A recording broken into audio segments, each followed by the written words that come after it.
So, welcome to The Last Meal on Earth. Today we have Sanjeev Shetty, who's a writer, author, and journalist.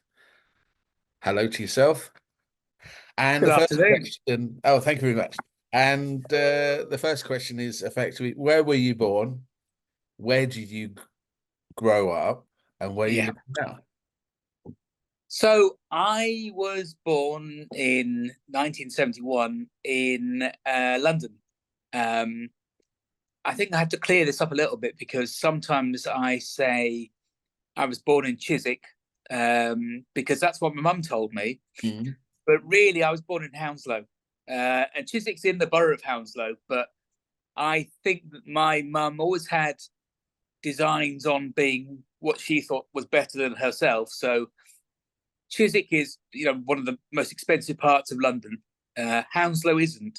Yeah. Hounslow's full of what I'd call our people, my people. People who look a bit more like me, people of dark skin color. So I was born in Hounslow.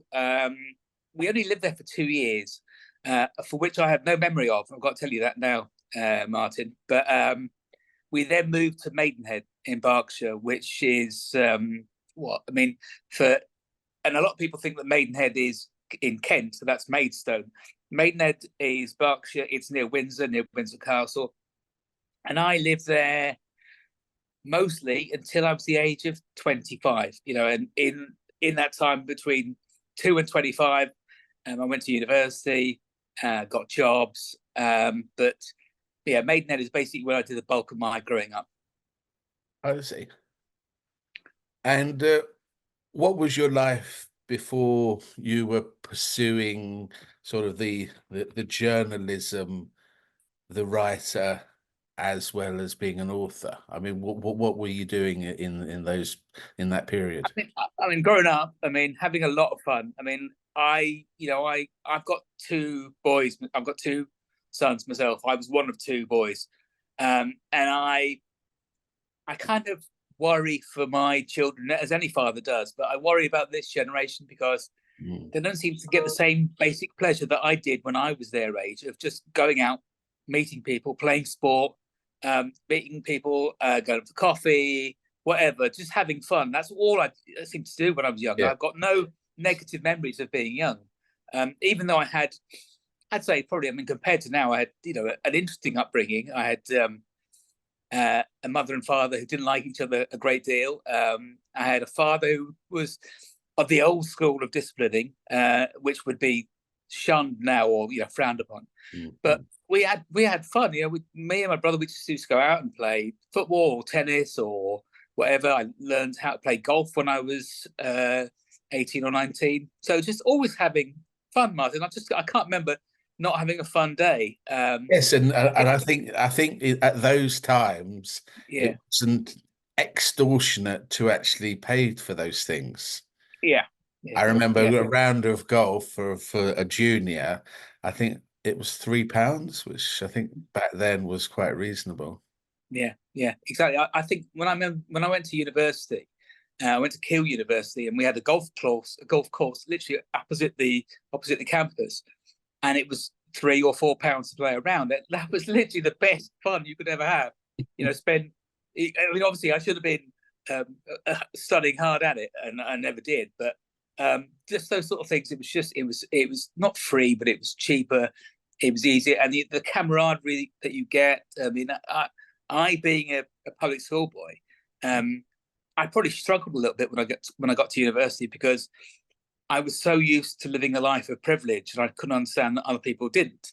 And after it took me about 2 or 3 months to realize, in fact, I was so lucky from what I'd come from that the people that I was hanging out with had never had the life that I'd had. Mhm. And once I got used to the fact that, in fact, I was the arse, and it wasn't really good people, university became a lot more of a pleasurable experience. But yeah, prior to go to university, just so much fun. Mhm. Um, and like I said, I love sport. That was the thing I always loved, watching or playing sport. So if I couldn't watch sport, I'd play sport. If I couldn't play sport, I'd watch sport. That sort of thing. So football daft. Every other sport it seemed fairly daft about. Apart from the things that had racing at the end of it. So I didn't like horse racing. and I didn't like motor racing very much. But everything else, especially things that had a ball in it, yeah, I could watch all day or play all day. So, was there any definitive time where you realized that you determined exactly what you were going to do with your life? I can give you the date. I can't give the exact time, but I can give you the date. It was November the 15th, 1992. And I was, let's not get too intimate on this, but I was with my wife to be in her room at university. And the previous Friday, it was Friday the 13th. My favourite boxer of all time back then was a man called Evander Holyfield. And he just lost his first fight. And I was absolutely heartbroken, in a completely stupid, really sort of feeling sorry for yourself kind of way. I was walking around all in black, and I didn't know how I was going to, make myself feel better, because doing any sort of like university work was not on the agenda. But my wife had a copy of the, I think it was the Observer, and there was a fight report on the fight. It was Evander Holyfield versus Riddick Bowe. And the fight report was written by a man called Hugh McIlvanney. I don't know how much you know about your sport or the journalism around it, but I didn't know that much about Hugh McIlvanney. I found out a lot afterwards. But the report that he wrote was just the most beautiful 1,000, 2,000 words of prose. And I just looked at that and I thought, I want to do that. And I had no idea really what I wanted to do. I thought I was going to leave university and do something like marketing or something like that. But all of a sudden I thought, well, this is what I want to do. And that put me on a path. And I don't want to cut ahead to where we might go. But one of the great aspects of my life is the fact that I got to meet Hugh McIlvanney. Because I wrote him a letter. Yeah, I wrote him a letter saying, how do I become you, basically? And he gave me some advice. And then round about, I think it was 2000, or 2001, I went to Las Vegas to cover a boxing fight. And the first person I saw was Hugh McIlvanney. And I said, Mr. McIlvanney, do you remember me? And he went, actually, I do remember you. And I thought, there's no way he could remember me. But he did. We had 2 great nights drinking a fair amount. He liked to smoke cigars. Back then I smoked cigarettes. So that's when I knew what I wanted to do. And one of the great things about my life is I got to meet the man who inspired me to be the person I am. So how do you get into the profession of being a journalist? Can you you formally trained, or it was a lot harder back then, or it might be easier. I'm not sure. So I did a 4-month journalism training course in Mitcham in London, and they basically take you through the idea of news writing, feature writing, layout, everything around it. But, I mean, this is before social media, so it was just print. It was just print then, and after that, I must have sent out about 200 job applications to be anything in journalism. I mean, wasn't just sport, anything. And I got 199 rejections. Oh no, 198. So I got 2 people came back to me. One was Sunrise Radio, who are based in Southall in London, and they had an opening for a trainee broadcaster kind of person. And the other one was from All Sport, a sports picture agency based in Collier's Wood. And they wanted someone who was going to be an overseas network coordinator. And the money from both was absolutely scandalous. I mean, even back then it was scandalous. I think I was offered $6,000 a year for the Sunrise thing and 7.5 for the All Sport one. I think in retrospect, I probably should have taken the Sunrise thing because it was closer to the journalism I wanted to do. I see. But All Sport was sport. I just thought that would get me in. And with that job, I got to meet people like Prince Nassim Hamed, people of that ilk. So it was really sort of like a starting block. So I did that for about a year. Got fairly dissatisfied with the money and the hours and all that. And then I managed to start volunteering at my local radio station, which was Star FM in Slough. And they wanted someone to work on the sports desk. That was 1 day a week, but I used to come in the evenings and help out. And then I managed to get myself a Monday to Friday job just to pay the bills. And I did that I felt like ages, but it was probably in about 2.5 years. And then I got a job at the BBC. And once I got a job at the BBC, and the job at the BBC was basically doing the same job, the same sort of part-time job that I was doing, which was recruitment, which was nothing to do with what I wanted to do. But I knew that if I worked within recruitment, I'd get to see the jobs that were coming up at the BBC, and I'd apply for them and then get the job that I really wanted to do.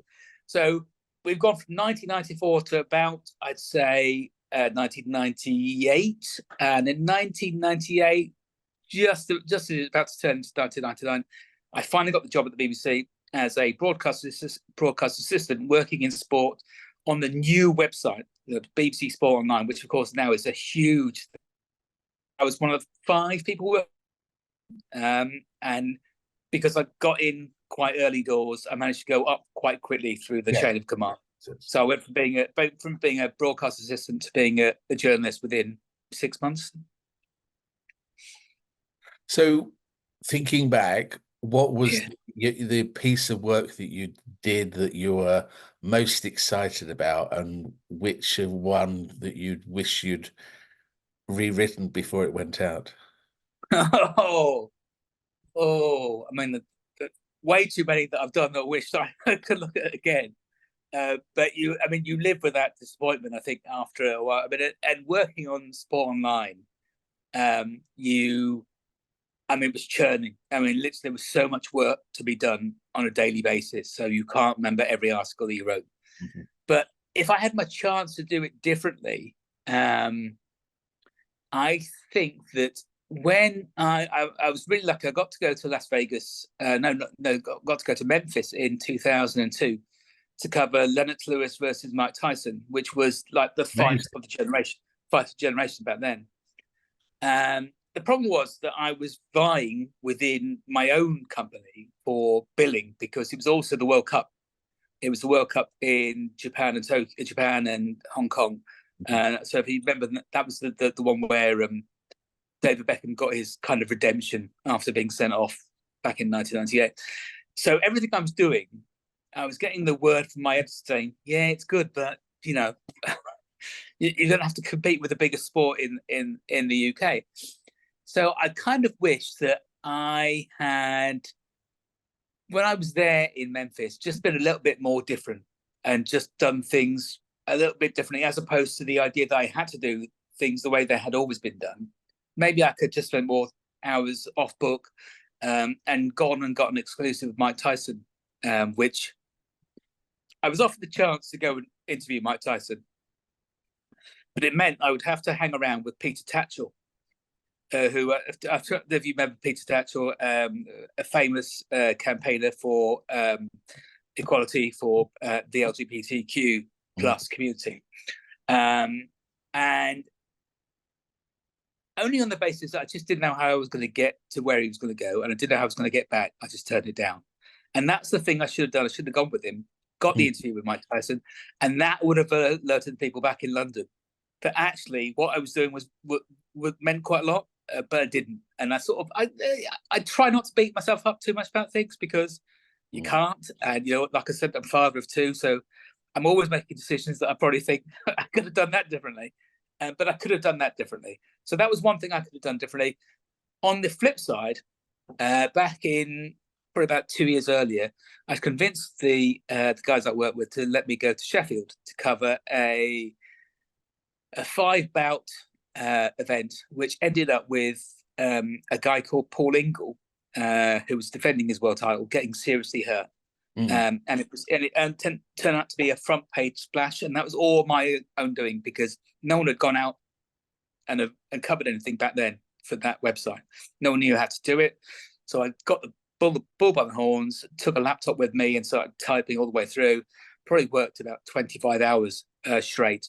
So that's the thing that I'm probably the most proud of back then, because it was the thing that made people realize, this guy's serious. He knows what he's doing.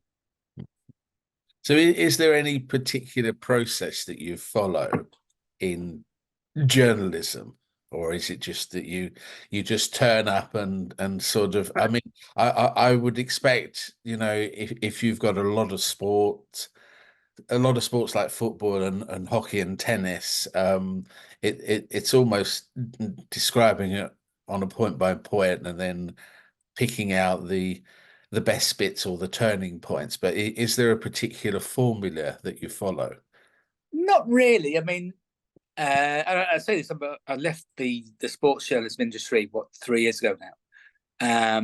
But I think I remember, obviously I worked with loads of people at the BBC, loads of brilliant people.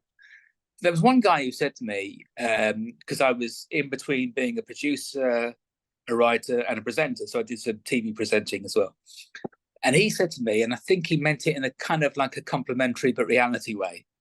He said, the thing about you is what you've got the knowledge. And back then, when we're talking, 13, 14 years ago when we had this conversation, I was encyclopedic about everything that was going on. I worked on BBC World in the end. That's where I ended my career at the BBC. Mm-hmm. And BBC World TV was, as it sounds, we covered everything all around the world. So if there was badminton taking place in Japan, then we would cover it, if that makes any sense. Yes, yes. So that was the thing, and I had a really good knowledge of what was going on. And it occurs to me that my knowledge was really good then, because now when I read what's happening in the world, I have no idea what's going on because I don't pay attention to it anymore. You pay attention to it when it's your job. Yes. But my basic premise of how I would approach my job back then was to know what was going on. And if I knew what was going on, then I knew how to set my running order. So, I finished when I was working at BBC, my last job was as a producer, producing 20-minute programs on a daily basis about the way the world had been sport-wise. And it had changed from being just a results service where all I would do would be cut out the picture and show you the best pictures, to writing words to it. And it became more political by the end. So there's a story that I remember doing towards the end, which it resonates with me because it was so different from the work I was doing when I started. And it was a trans athlete who was, I think it might be a triathlete, and we had got her on to answer words from Martina Navratilova. I'm so unlucky that, in the sense, I never got to cover Martina because I'm too young. But I was covering her then, but for a completely different reason. And it resonated with me because I was thinking it was never the sort of story I would ever have done. That in whenever it was, 2021 or whatever it was, that I would have another athlete calling her transphobic. I never thought that was the sort of thing I would end up doing, if that makes any sense. So that's how my sports world changed. It became more political, less results orientated. So the kind of thing that got me into this thing in the first place, that Hugh McElmany report about one guy winning and one guy losing, became fairly irrelevant by the time I'd left. It was not quite the industry that I thought it was going to be, which is not to say that it's worse. It's just different. And I think when you come into something when you're, I was in my mid-20s when I wanted to get in, or when I was in my very early 20s when I wanted to get in, but I was in my mid-20s when I got in. By the time I left, I was in my 50s. And things were different, and it would be really hard for me to get back into it now. So that moves us on to the next question is, what have you moved? What projects are you currently involved in, and what other future projects do you have? Well, I'll sort of bookend it for you a little bit, Martin. So I don't know what TV you like, but I've got two TV shows which are my favourites of all time. One is Friends, like probably half the world, and the other one is The West Wing.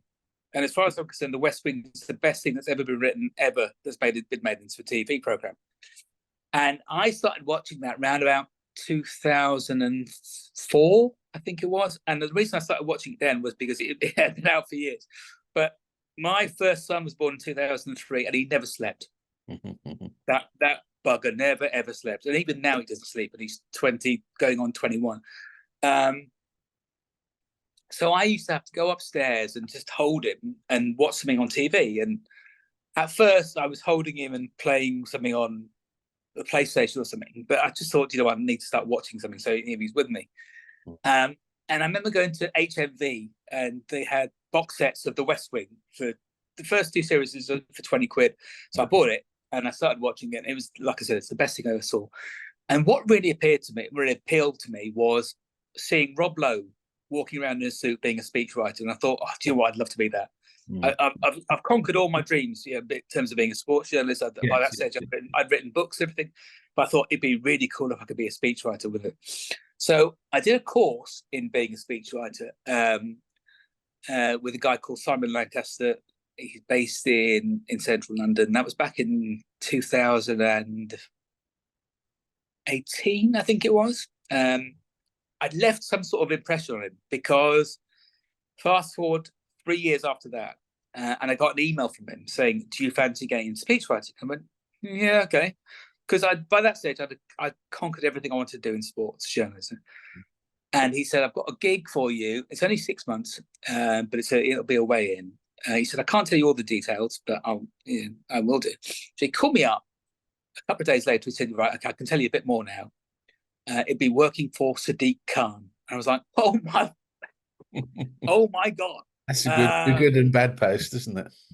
Well, I mean, I've got all the admiration in the world for him, and I'll tell you a bit more about that in a second, because my whole life has changed over the years. But that was it. They just said it's 3 to 6 months.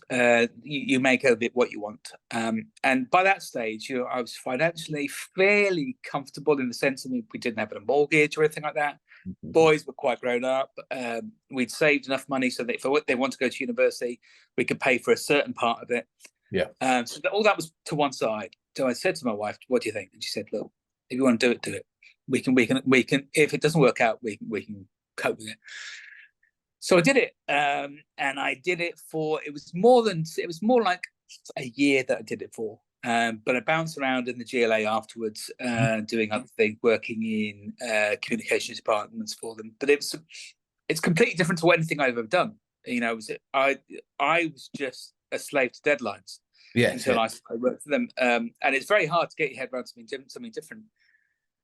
So that was from 2021 through to 2023, and then I had a year out of work. I was writing memoirs, and now currently I'm doing communications and content for the National Residential Landlords Association, who are based in Manchester and London. Yes.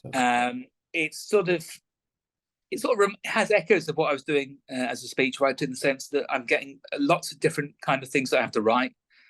Sometimes it's news pieces, sometimes it's longer pieces, sometimes it's features, that sort of stuff. But it's interesting, and it's taken me away completely from what I was doing before. I don't miss writing about sport, which is so funny, because it's all I actually ever wanted to do, and I thought it would be enough for me. And probably, to be honest, it would have been enough for me. But when someone gives you a choice to do, or a chance to do something different, and you're in the situation when you can do that, then, and if you've got that kind of brain that thinks, "Yeah, I think I need to do something different," I'll do it. I look around my other mates. I've got, I'd say 3 or 4 really close friends who've all basically done the same thing all their life. And by the end of the evening, when you've had a few too many, there is the odd quote aimed at me, as if to say, "Well, I admire you. You took a chance. You did something different." I'm thinking, "No, I didn't really take a chance. Someone actually gave me the chance." And I took it. I didn't like. I wasn't saying, "Look, I'm done. I've had enough of sports journalism." So I carried on doing sports journalism until retirement. 55, 60, whatever. But it was something different. I wanted to do it, and I haven't even talked about the books or anything like that. But it was just something I wanted to do. Got to do it, and I couldn't be more grateful. So how do you get your head around you're going from writing pieces that had a particular deadline, where you have fairly loose but firm deadlines, and do you end up sort of grooming the piece too much, or do you actually try and do it so that it's sort of at least no more than 7 rewrites but more than 4 sort of reality? So it's really weird, because I've the last couple of weeks I've been trying to the guys that work and there's such a wide bunch of people that works at the NRLA. There's a bunch of guys who work in research who are already always finding out based on surveys or focus groups about trends, or we currently got the intention to vote, because obviously we've got the general election coming up on July the 4th, and how a landlord's going to vote, what's going to influence them. So you get all this information, then you got to find a way to repackage it, repurpose it, and you can look at that all day and come back to it the following day, think, no, I've done that differently. Oh, I would do that differently. Or as I said to a colleague the other day, you do sometimes go to bed with the knowledge of what you've got to do the following day, even though you've done it for the whole day. So it's always a thing of second guessing, as opposed to sports journalism, where I think straight away that's the top line and that's it, and you go with it.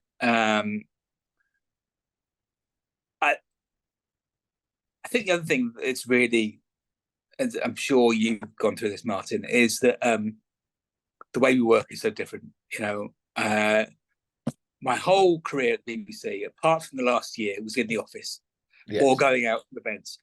And now it's all, I go in to my current role, I go into the office once a week at best. And I've always been told that, look, it's up to you, really.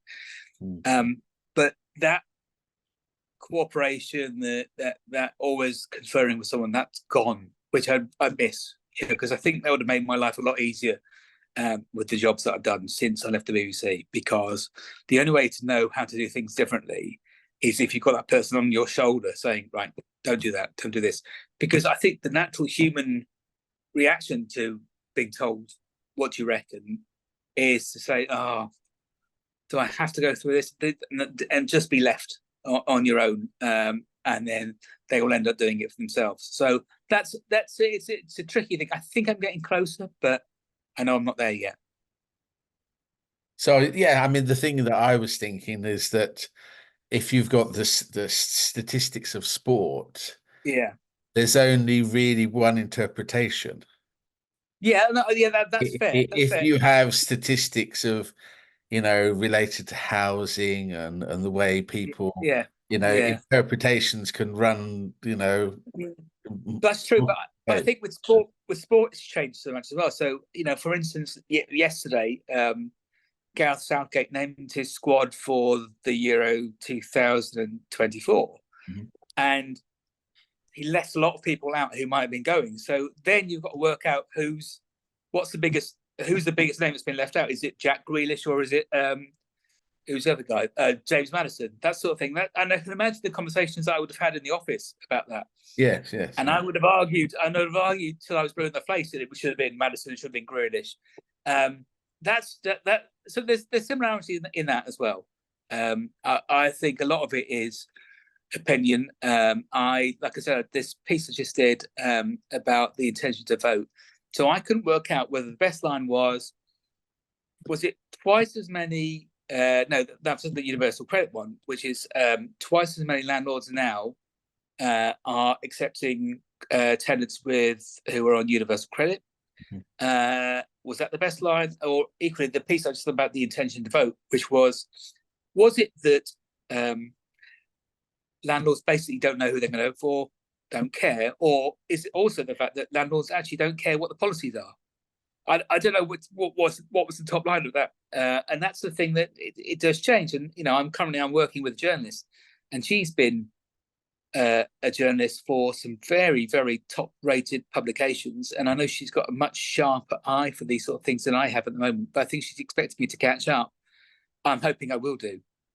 But I think landlords, each and every landlord is specific, but normally you have the landlords who have everything paid up and they're pretty nice.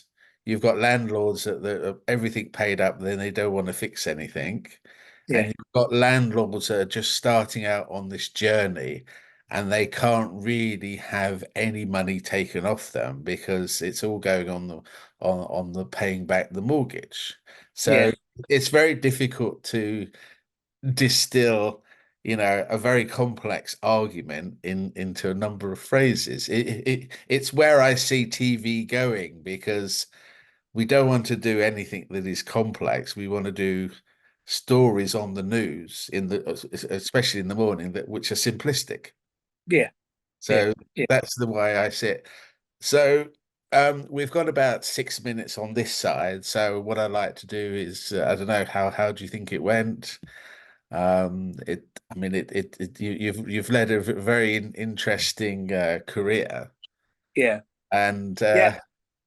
It's, do you know what I I sent I found something on LinkedIn the other day. It was a story about these two boys who had spotted a bloke who was about to throw himself in front of a train. And there's these two, you might have seen it on these two guys went out their way to talk him down from it. And these two boys were 14 or 15. yeah. So it's a really, really positive thing to think about young boys being like that. And so I found that story and I shared it with my eldest son. And my eldest son got it and he said, "You are just so positive, aren't you, Dad?"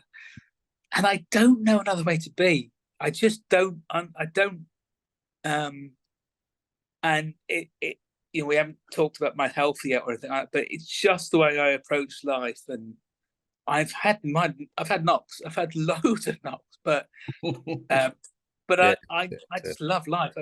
I get up every morning and I don't think, oh shit. I particularly like it at the moment because you know the sun's out when you get up. You know, I much prefer. I'm much more of a summer boy. Summer boy. Don't like the winter. You know, I don't like the long nights. I like long days. It makes me feel like something good's going to happen. yeah. I think I've had probably. I think, you know what, my oldest friend, you know, who I've known since I was 3. You know, we were in kindergarten together, and he lives in Hong Kong, but we see each other probably once every 3 or 4 years.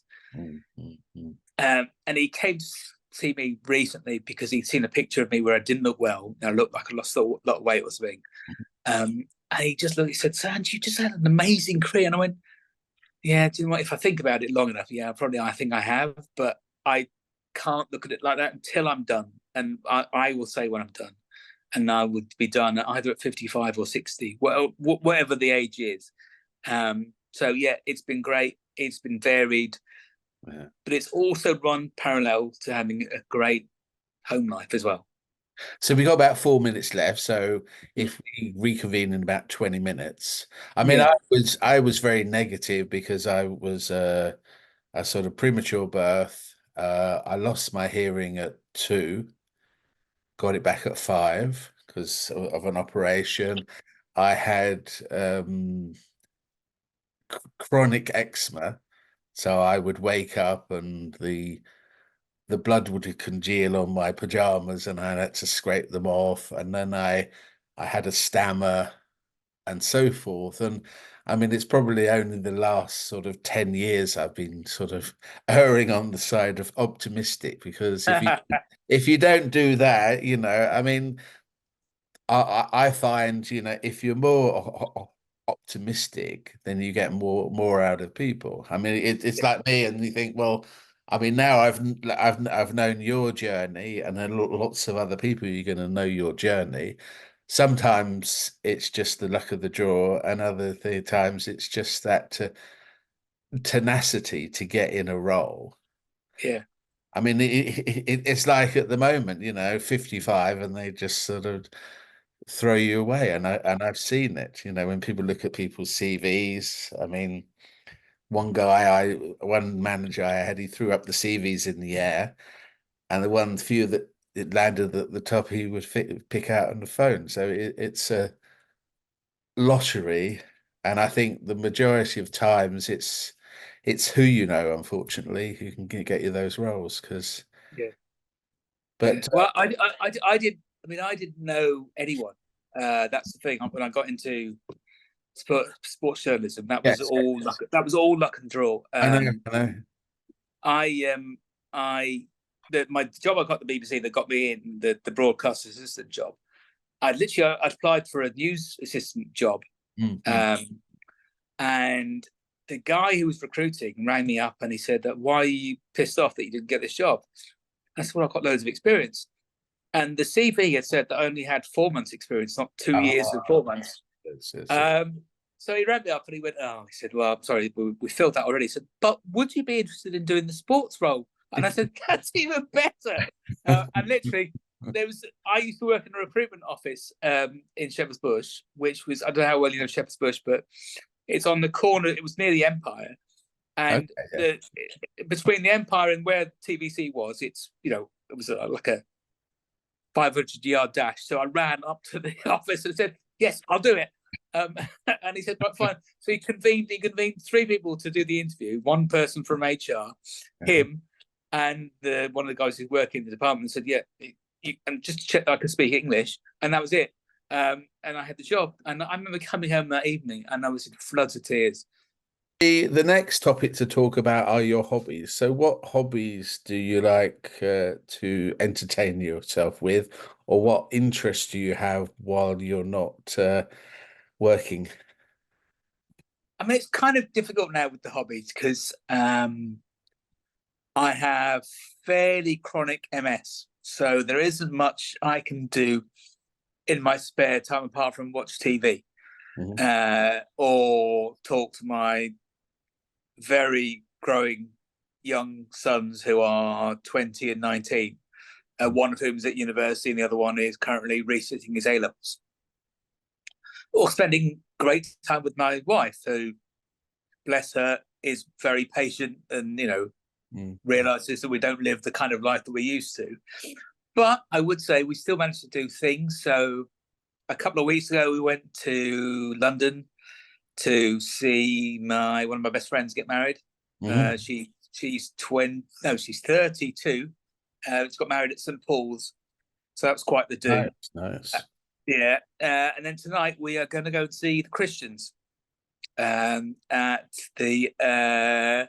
So we live in Sale in Manchester, and they're playing at the Waterside. It's kind of like an evening with the Christians, so I don't know how much singing they'll be doing. I think it's going to be more conversational kind of thing. Reminiscing, is it? Exactly, yeah. And the thing is that my wife and I, when we met 32 years ago, one of the first things we did, we saw the Christians play at Kew University.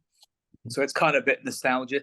So a bit of that and a bit of cinema as well. Like we do, Laura and I watch quite a lot of television. So we're currently watching a miniseries called Super Sex on Netflix. I don't know if you've seen it. It's all about an Italian porn star who's done more than 1,000 films.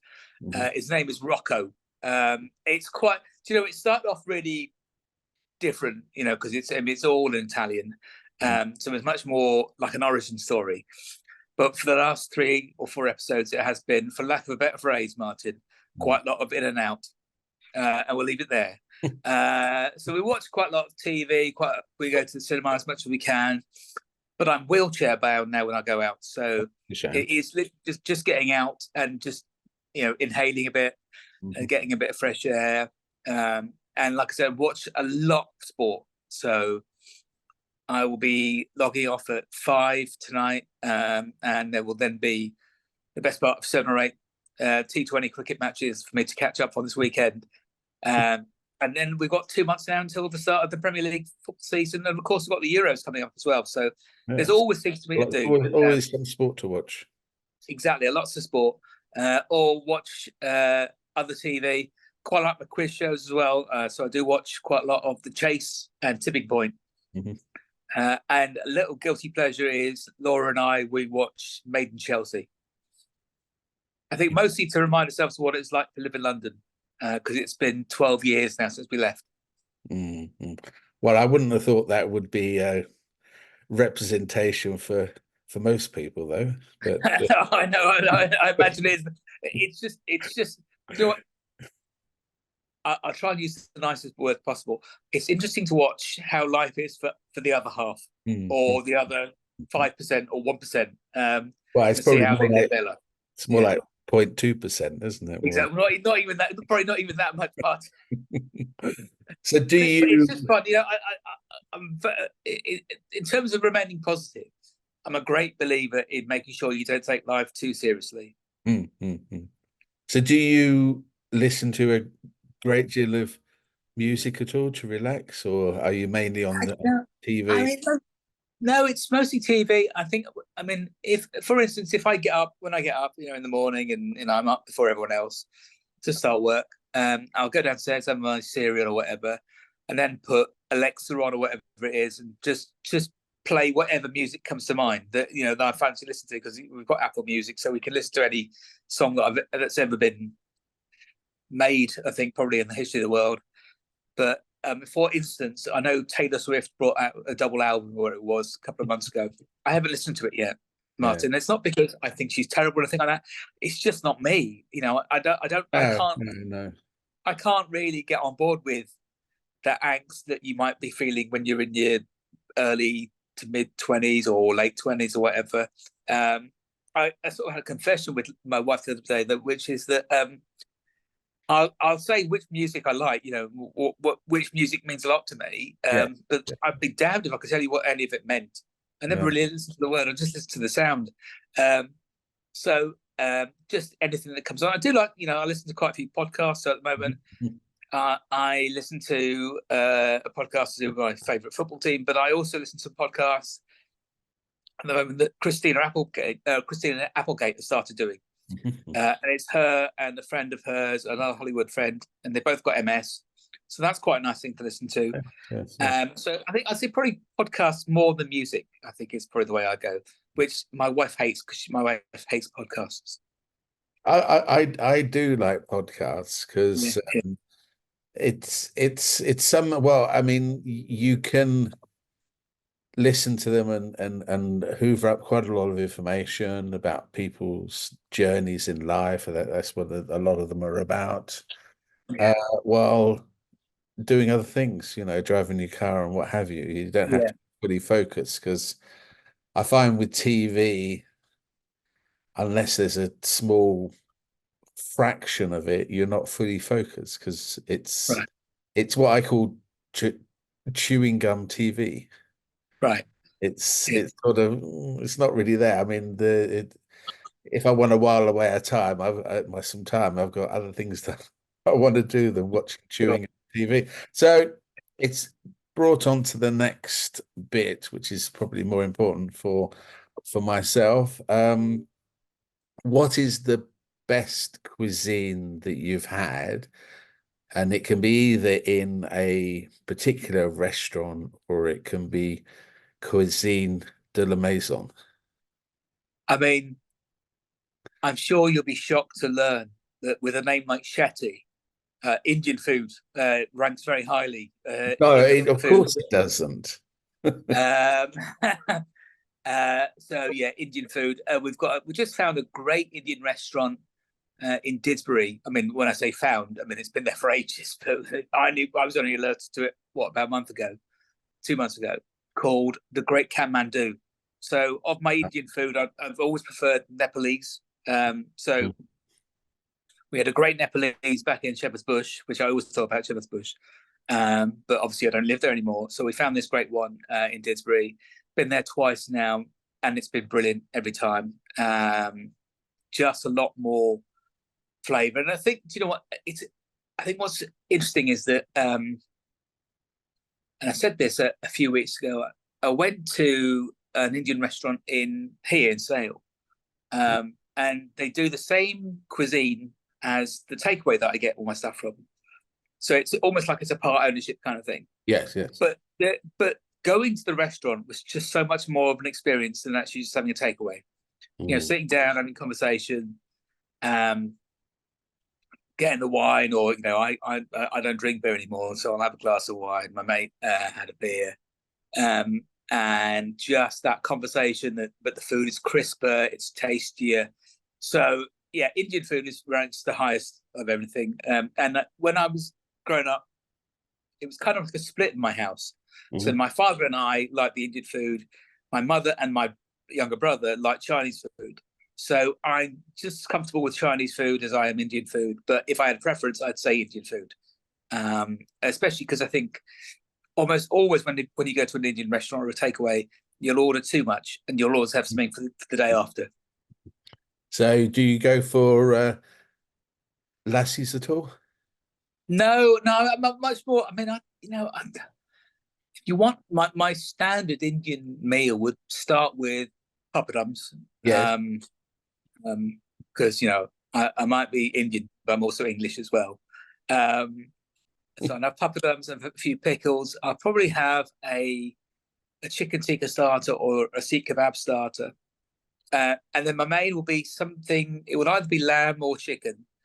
Recently, I've been having a lamb dish. I've been having lamb karai, or lamb jalfrezi, and I'll have that with either a couple of chapatis or a parota, and some pilau rice. And I do like to have a little yogurt with it. I'm not a big fan of Indian desserts. That's the thing that I don't quite work out. I've never And been. they're very, very sugary. So Yeah, yeah. do you like your sort of dishes to be fairly dry, or do you like them sort of being fairly swimming in liquid and tomatoes and what have you? I could go either way. I could go either Oh, way. I'm okay. not. Yeah, I'm not too fussed. Um, I know. I presume you're going to ask me what's my favourite of all time. Like, what's the last dish I'm going to have on Earth in a second? So I won't answer it until you ask me. So, what is, I suppose, outside of Indian food and Yeah. other regions related, what has been your best food experience? So it's quite hard. I hope I don't get too emotional on this. The best cook I ever knew, and I'm sure this goes for a lot of men, was my mum. My mum was an amazing cook, and she's not with us anymore. She passed away. Coming up to passed away in 2015, so that's 9 years. That will be 9 years this year. But she was an amazing cook. I don't know if you remember growing up with Madhur Jaffrey doing cooking programs on the BBC. So we used to watch that every now and then. And Madhur Jaffrey once did, and she obviously did loads of things. But one of the dishes that she did was a meatball curry. Mm. And I remember watching that with my mum, and went, "God, that looks good, mum." And my mum's the sort of person, I think she's very competitive as well. So she said, "I'll do that." So she went away, and when I came home from school the following day or whatever, there it was, the meatball curry right in front of me, lamb meat, cooked in a lovely sauce, with lots of rice, and I think probably as I got older, I was, if I was ever an absolute CUNT to anyone, it was probably to my mum, But I would always pick at things and go, "Oh, it'd be nice to have this or that." So I might have had it for toast every now and then. But that would be my last meal on earth. If we get my mum back from wherever she is, to say, "Mum, could you just cook your son meatball curry one more time?" And the thing about the meatball curry was so good was the fact that I tried to make it myself. I've made it probably 7 or 8 times. I once made it for my mother-in-law, who loved it. She destroyed it. I mean, she didn't leave anything for me. But I know that, and this is the thing, this connection between the mother and the son is that I could never make it as good as Mum did. Mm. But I would say, if you asked me for my last dish on earth, it would be if we could exhume my mother. I've got her ashes downstairs, and just bring her back, and just if she could expect me meatball curry one more time, that would be enough for me. So, would there be small meatballs or just a few bit large They're, meat? they're about, I don't know if Are they that's quite about that large? Yeah. size. Yeah. So yeah. So I mean, but I think she was very. She said always say, "Don't make them too big. Just make them like that." And I mean, she used to give me advice about cooking, taste it, and say, "No, I could do better." That was my mum. That was the one. My mum was quite a character, but yeah, just enough so that you don't make them so. If you make them too big, you'll lose the flavour. That's Yes. the thing. Yeah, so make them big enough so they are something, but don't make them too big so they're nothing. If that makes any sense. You probably want them as big enough so the sauce can soak into the middle. I think Yeah, that's yeah, exactly, exactly. Yeah, without yeah, them and being also, too small. yeah, yeah. And she also used to say about them, make sure you drain the fat before you cook them. If Yes. you cook them with the fat, it'll be nothing. So make sure you drain the fat out of it. She was, there was a process the way my mum cooked, which I think probably if I studied it a bit more, I'd be all right. But um, I don't think I have ADHD or anything, but I was a kid. So as a kid, you want to do other things, don't you? You've always got other things you want to be doing. So there would be something on TV that I could watch while she was cooking. I couldn't sit with her for the whole time. And the other thing is she was quite private about that sort of thing. So she was like, "Yeah, I don't want you to be with me all the time." So I would go do something else. But if I had She, studied her properly, then I would know better. well, she probably wants to hide her secrets. Exactly. Yeah, it's always like is it Kung Fu Panda? The secret ingredient to my secret noodle soup is nothing. There was nothing in it at all. But just if you just believe, if you were just told there might be a secret ingredient, you believe it. But there was some sort of secret ingredient in my mum's cooking. I just know what it was. So do you have a favorite fruit that you like to tuck into, which may be Oh, I mean, do standard you know or what? fairly exotic? Well, do you know what? I had some cracking strawberries last night. Um, it depends on that day, doesn't it? I mean, I Yes, yeah. can't. Um, I like a kiwi. I like a mango. I like strawberries. I like blackberries. I like blueberries. I quite like apples. I like oranges. I think it just depends on the day. I think if you can sell me a yarn, so if you tell me you've just gone to Waitrose and bought me some fruit, I'll be like, oh my god, it's the best fruit I've ever had in my life. Yes. And probably it would be just the same if you got it from Aldi. But it's just it. I am. As someone said about me years ago, I'm a marketing man stream. So if you tell me where it's from, if you tell me it's from somewhere exotic, I'll be eating it all the time. But actually, I think I like all fruit. Probably, I think I probably prefer the squishier to the Oh, hard so they're stuff. quite tough, Yeah, yeah. yeah. So yeah. Some soft fruit probably does more for me than the hard stuff. So, which is funny because I quite like mango, which is somewhere in between, isn't it? No, I'm a bit lazy. I like a banana because you Right. don't Okay. do much work, do you? No. No. Everything else is a lot of work. Yeah. So Yeah. we've come to the last meal. Would it be something that you'd like to dress up for or be fairly formal? Informal, sorry. Oh, do you want? That's tricky because as I've become more disabled, I eat like a disabled person now as well. So the chances are, if I had something nice on, I'd get shit all over it. So I would go somewhere in between formal and casual, if that makes any sense. So jeans, I'll put jeans on for it. That's quite an effort for it. What the Like a nice shirt, probably. Yes, yes. Uh, and yeah, and then I would have. So if my mum can't be here to make this meal, then and she didn't drink a great deal, she didn't drink anything really. I'll have it with a glass of red wine as well. And would you invite all your friends and family around, or would it be more, one to one, or just the family? It's really weird because I would probably have, if it's my last meal, it would obviously have to be with my wife and my boys. That's the way it is. And they're the ones who mean the most to me in the world. They're the ones who I do everything for. So yeah, them. If they're not around, if they couldn't make it, then I would definitely have my best mates around. So I've got the one friend in Hong Kong who I've known since I was 3. Got 2 guys I went to university with. We still do everything together when we go out. And there's a very nice lady that I know who lives in an Irish lady who lives in West London. So if those 3 could turn up, that would be great as well. And they're all they could eat anything, I'd say. But I think probably Chinese food would be great for those 3 or 4. Sorry. And you say you don't like Indian sweets because they are a bit Yeah, on the yeah, sugary side. Do yeah. you have a sweet tooth for any other puddings, or Oh well, I've got a sweet tooth. I mean, I've currently got 3 boxes of sweets by my feet. Cola cubes, cola bottles, sherbet. okay. So yeah, so I'm proper.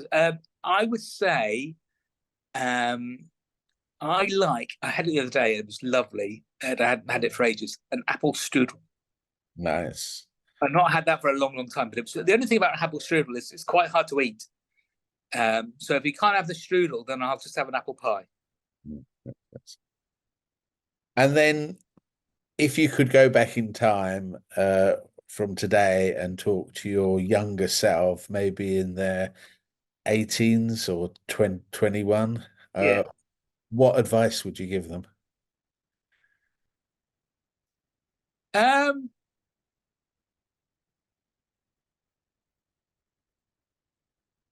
Whenever possible, don't be a CUNT.